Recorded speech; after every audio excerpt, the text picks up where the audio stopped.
Hey YouTube, um, it's the day after my cross-country ride, heading out to Wasteland Weekend. Just wanted to go over the setup of my bike and some of the problems I had going out here.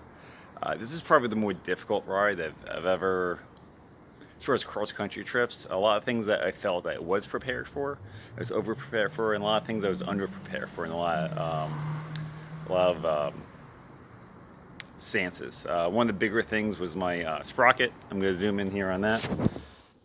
If you can see there, the chain's wearing down pretty hard, and when we get to the other side there, I'll show you that it's not really lining up. It clunks, and I was 50-50 about changing it before I left. Heading out to Wasteland Weekend, I'm like, hey, it's dirty. I'll just use the old chain, and then my new one will be good for the rest of the trip. But it didn't last, and the tire went flat too.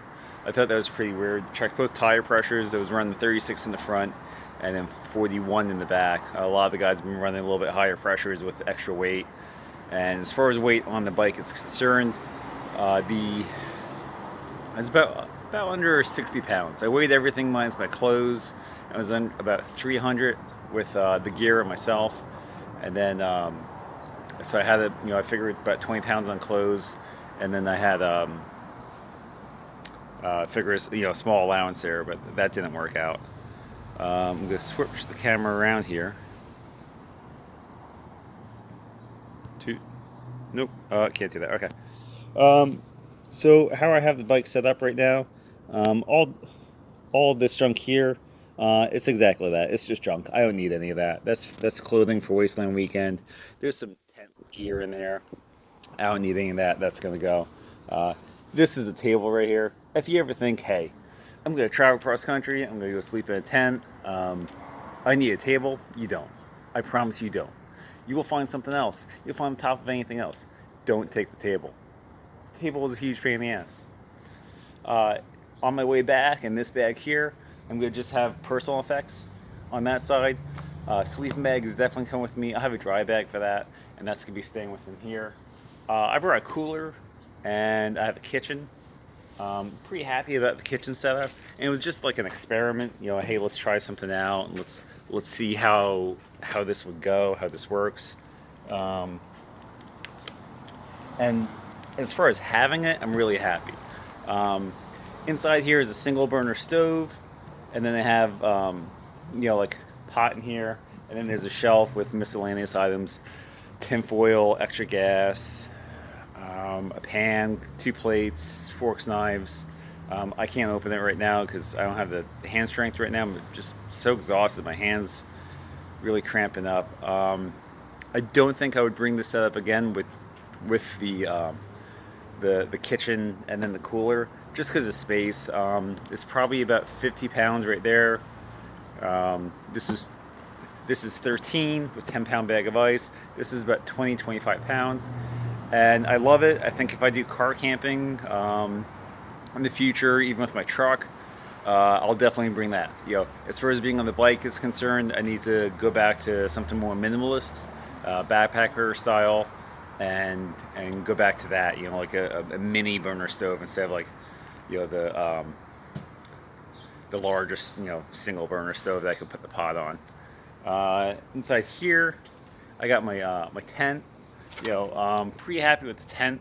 It's a new tent with the Alps, and then this bag here I have riding gear. So anything that the motorcycle needs, that goes in that box there. I do have an extra sprocket in there, funny enough, but I didn't bring my chain breaker. I didn't bring the smaller sprocket. So what I had to do is order the smaller sprocket, and what I decided to do is buy the a 16 tooth as opposed to 15. With the DL650, stock is a 15 tooth in the front, 47 in the back. A lot of guys are running the 16s in the back just to lower the RPMs going down the highway on highway speeds and make the traveling pretty easier. Threw a seat concept seat on here. Pretty happy with that. I threw a heater in here as well. Went with the Tusk heater. Tank bag. This is really embarrassing. When I was packing stuff like that, I realized I didn't own the tank bag. And oops, So I also want to apologize. I just realized I've been holding the camera the wrong way through the whole video. So I apologize to everyone watching this video going, dude, you're so amateur. But I definitely recommend the tank bag for longer trips. Reason being is just small miscellaneous stuff, extra gloves, chapstick, lotion. Once I got once I got outside of like New Mexico, I really felt my skin drying out, getting tired, spare change. Just the small things that you might not want in your jacket, but you still want easy access to, so that way you're not like clam around and stuff. Other things I have besides the bungee cords on the bike, rock straps. I love my rock straps. I had 2 extra bags on this trip, and it's just an excellent point on why you should have 2 points of contact with at least every bag. And I want to show everyone what happened when the bag dropped. So the bag dropped, and I was like, oh geez, because 2 of my bungee cords broke on this trip. So not the end of the world, right? But then after I resecured it, the exhaust got at it, and so where a few clothes I could salvage, they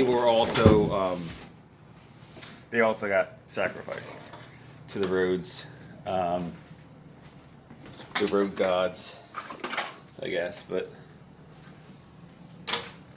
there's the bag. I guess poor lighting, you can't really see it as much, but dug right through it. And then on the top end here, the exhaust got to that. So that sucked, but I'm pretty happy. My friends, they took me in. So today, like, I've never been so exhausted from doing a trip as I am today. Really took it easy, napped, ran some errands, and then tomorrow what I'm going to do is wash up. I'm going to offload a lot of the contents off this bike, put a new sprocket on. Oh, my brakes, my rear brake, something so stupid. Buy a service manual. I didn't. I was trying to flush my rear brakes and completely forgot that the rear brake reservoir is underneath the seat and not in the front. I feel like such an idiot, because I know there's no brake lines that go from the front to the back. And it's just stupid on my part. I don't know what I wasn't thinking. So I'm upset that I don't have the service manual. But just want to write down what happened before my Wasteland Weekend trip. Really looking for a Wasteland Weekend. I'll do one more shot of the bike before we go out. It looks really well loaded down. I'll probably be getting rid of that orange strap. That one failed me a few times. But besides that, everything went well. I played it safe. Averaged about 500 miles a day. Some days are just tired. I didn't leave until like noon. And I really wish I went to bed earlier. I wasn't trying to like stack on the miles, but once I leave from here, from Wasteland, I'm going to come back to LA, pick up some extra supplies, a better jacket. Got myself a first gear Kilimanjaro, so super stoked about that, using that. Nothing wrong with my Klim, it's just, that's the summer jacket.